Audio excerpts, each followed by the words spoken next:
Just when they thought I was out, they pull me back in. Alright, ladies and gentlemen, welcome to your spoiler alert. I am Mike with Mike W. Productions, as you probably already know. We are talking about the Many Saints of Newark. Not New York, but Newark, New Jersey, I believe. Now, I have only admittedly watched the first 2 seasons of The Sopranos, which this movie is based on. And I've liked most of it. It's a pretty interesting story. It keeps a good flow. And this movie is kind of a prequel that runs into a few of the things that we've hit on, at least in the first 2 seasons of The Sopranos.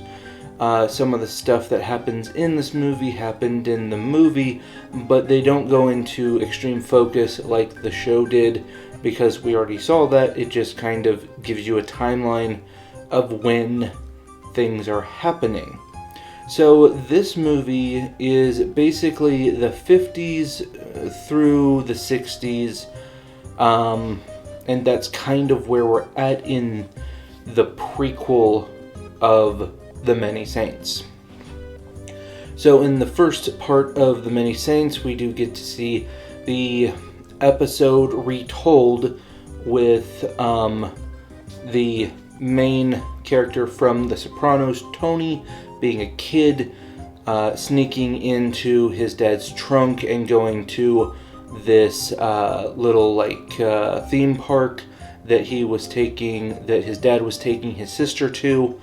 And he gets arrested, and they get in trouble, and we see that in the show, but it's cool to see the stuff that led up from it to where we're at that point, and then going way beyond it. The story is, for the most part, who's in control. I'm the boss. And that's basically, at least for the first 2 seasons of The Sopranos, the same kind of storyline is who's doing what and who's really in control here. We do get to see Tony's dad, played by the same guy who did Punisher on Netflix, which this guy's a great actor. I really like seeing him. We don't see a whole lot of him because he gets arrested, as you know from the I believe 2nd season of The Sopranos. He gets arrested and put in jail for a few years, and then by the time he gets out of prison, his son's already 16, 17, getting ready to go to college, dating, and all that stuff. So it's pretty interesting to see that development, see Tony Soprano from the original grow up. It is played by, young Tony is played by his, the main actor's son in real life, which was pretty cool. So teenage Tony is actually the guy's son who played in the original one, which was really kind of an interesting concept to bring that in there. So you do get that very familiar face, even though it's the son, which is cool. The storyline is pretty flowy. It's kind of just, this is what mob people did in the 60s/70s, and then by the end we're pushing into the late 70s, and they may make another movie to complete the father's arc, because the father's still alive in this one, and I believe, if from what I've been told, that he dies in the 80s. So they might do another movie from the late 70s into the 80s up until his death and follow him specifically on that run. And this one, you kind of get a feeling of the different families that are involved in the same kind of group together. and figuring out, who's going to be the leader, if this guy dies, if that guy dies, what happens, and all that stuff. And that's pretty cool.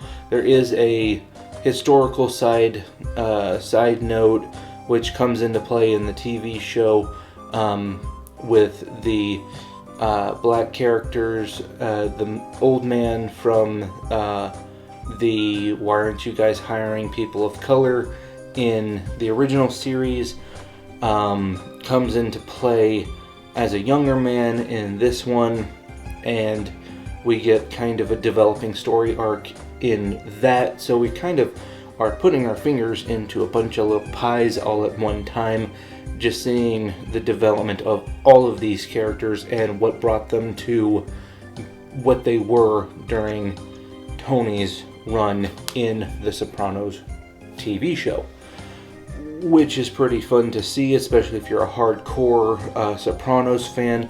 If you are a hardcore Sopranos fan, the friend that let me borrow his DVDs of The Sopranos is a hardcore fan, and he said that he loved it, and that's great. I, again, have only gotten through most of the second season. I probably will continue if I can find them, but I've enjoyed the series so far. The movie itself is pretty good. There's a lot of stuff going on that you do need to pay attention to, but if you've seen most of the Sopranos TV show, Many Saints isn't going to be all that confusing, because you're already going to know the names and the stuff that's kind of happening, but it is fun to get to see. And yes, so my review is very good movie. If you love the mob type,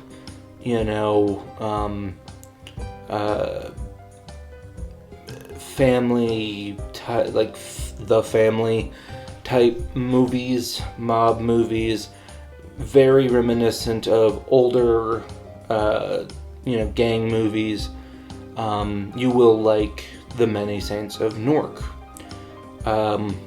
Are there flaws? Sure, but there's nothing that I can say, oh man, that really shouldn't have been in there. No, it's fine. Any problems that I had with it, I don't even really remember them. You might say, oh well, it's racist or it's sexist. Well, Oh, forget about it!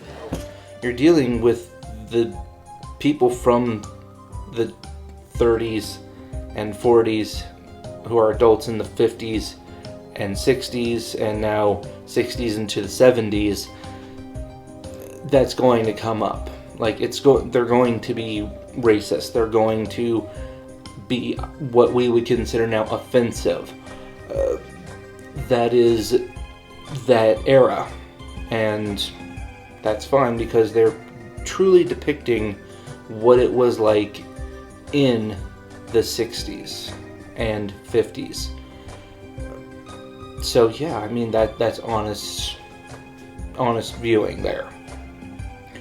Now is this everybody's cup of tea? Probably not. If you're not into the mob movies and the stuff, and then people backstabbing and trying to get power and all that stuff, maybe not your cup of tea. But if you watched The Sopranos TV show and you liked The Sopranos, you probably will like or love The Many Saints of Newark. So with that being said, guys, if you like this review, go ahead and give it a thumbs up for me. Helps the algorithm. If you want to watch more things, there will be a little thing popping up right up here. And if you want to know when I am making another video, hit the little subscribe button I conveniently placed for you right here. So with that being said, guys, thank you for coming in and watching this video. Thank you to all of my subscribers, and we will see you next time. Peace.